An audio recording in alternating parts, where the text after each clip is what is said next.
and welcome to another Lunch and Learn from the Oklahoma Recycling Association. I'm Sarah Ivy, and we're excited to be here in Oklahoma City at OKRA member Batliner Recycling today.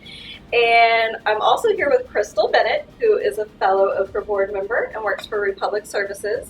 So here at Batliner, they process all the recycling for a number of communities in the Oklahoma City area, including Norman, Midwest City, and Edmond, among others. So Crystal's going to walk us through the audit process that they do yearly here and tell us more about that. Perfect. Thank you, Sarah. That's so wonderful. We are so glad that you're going to get the behind the scenes today. I think you'll be really interested. It's really intriguing to see how we do this and how the audit works.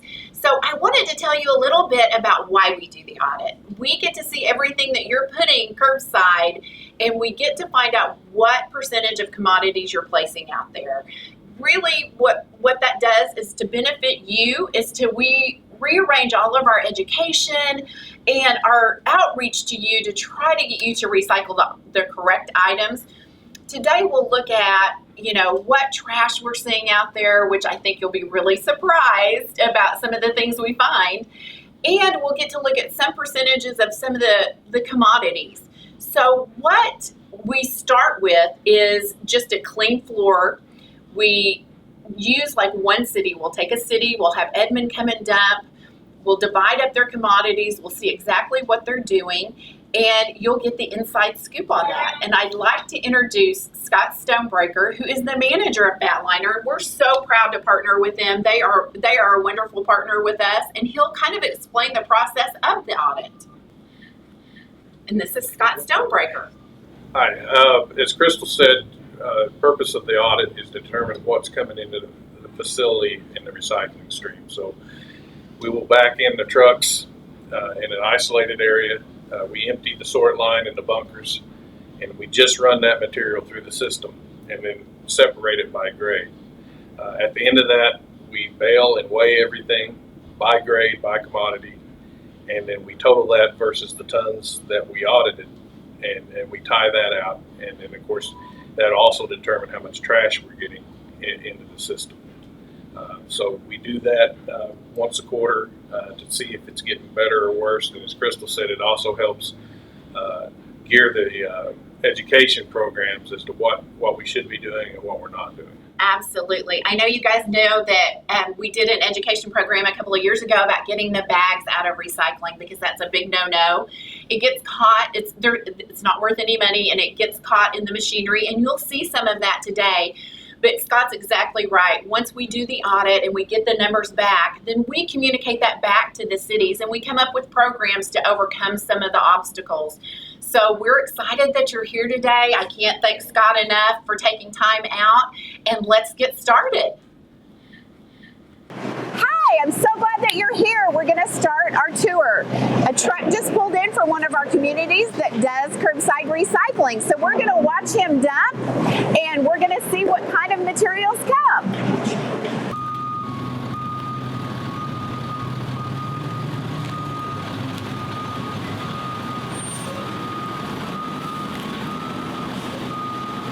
Okay, so we're going to show you just a few of the items that we've collected this morning that do not go in your recycling. Here's a microwave.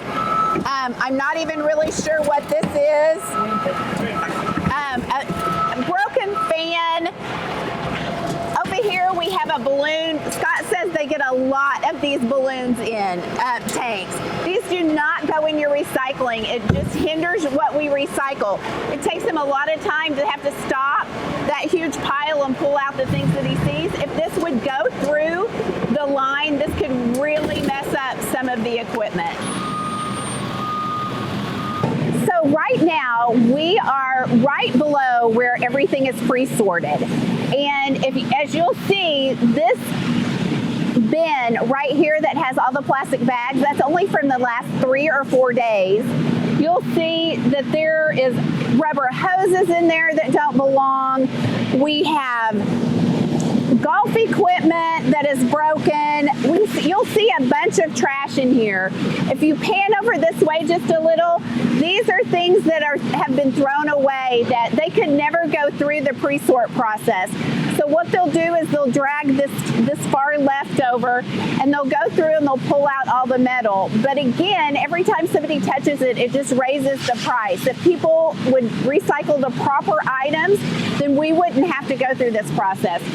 All of these bags here you'll see over on the other side over here in this middle bay, those are bags from the last 3 or 4 days too. So that takes a lot of time and effort to pull those bags out of your recycling. So please, please, please do not place bags in your recycling or your recyclables in bags. Just place them in your bin without plastic.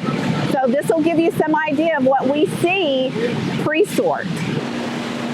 We saw outside the tipping floor where the trash trucks dump. This is the conveyor belt that starts into our pre-sort section. And items that should not be in there will be pulled out by hand. So we'll see this process as we walk through here.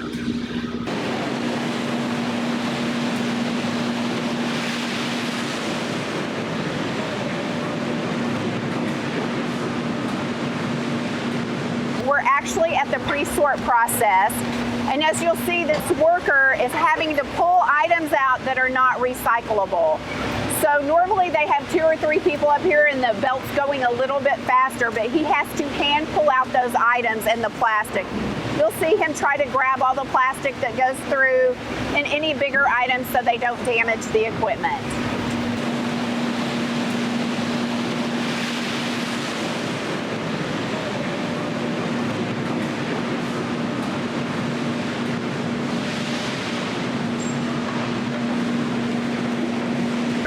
So here we're at the beginning of where we begin to sort everything. This is called a pre-sort. So what we're trying to do here is get off the things that we don't want to go through this system. The first screen that you see right here is called a star screen. And so what it's doing is it's trying to let the big pieces of cardboard right across the top of it and everything else fall to the next screen. You can already see, no longer we've been running, if you can see those shafts, you can see the material that's building up on them. Right there. I don't know if you can see that or not.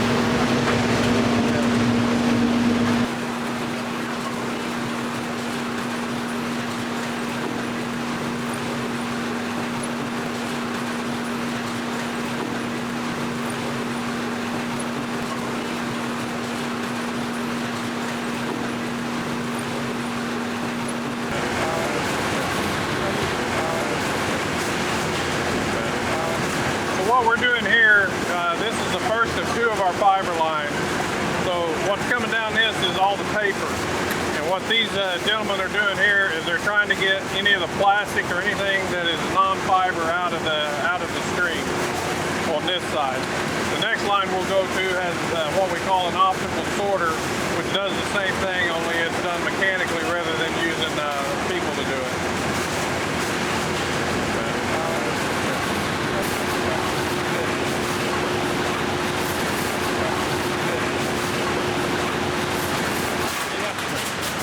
So what we are here, we're on the second fiber line. This is all automated.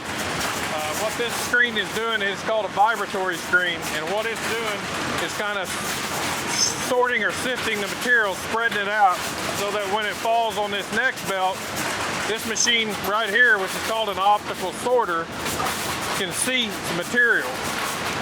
What happens when it goes under here is this thing is looking for anything that's not paper, and it scans it. If it's not paper, by using air, it blows it out over into the return so that it doesn't get into the paper. Everything that it's blowing out is coming down this belt right here.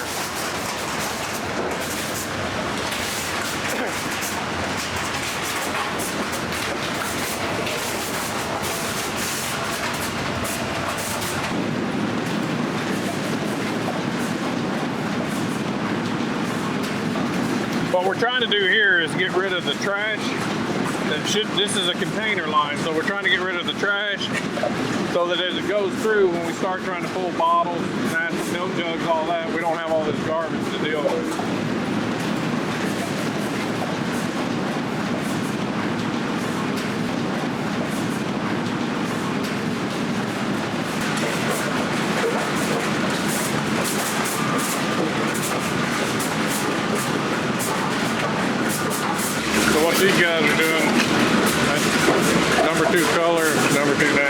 that's all they're doing is positive sorting that stuff out of the stream, letting everything else go. Number 2 natch is basically milk jugs. And this is like your Folgers coffee cans, Drano bottles, stuff that's just a colored plastic. Same grade of plastic, but clear plastic works, so we separate it.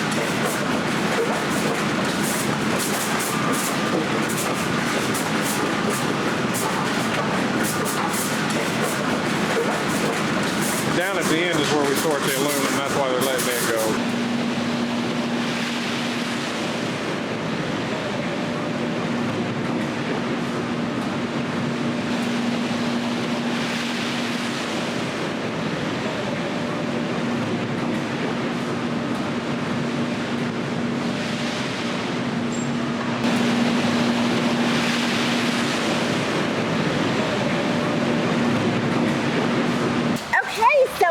You guys enjoyed the tour.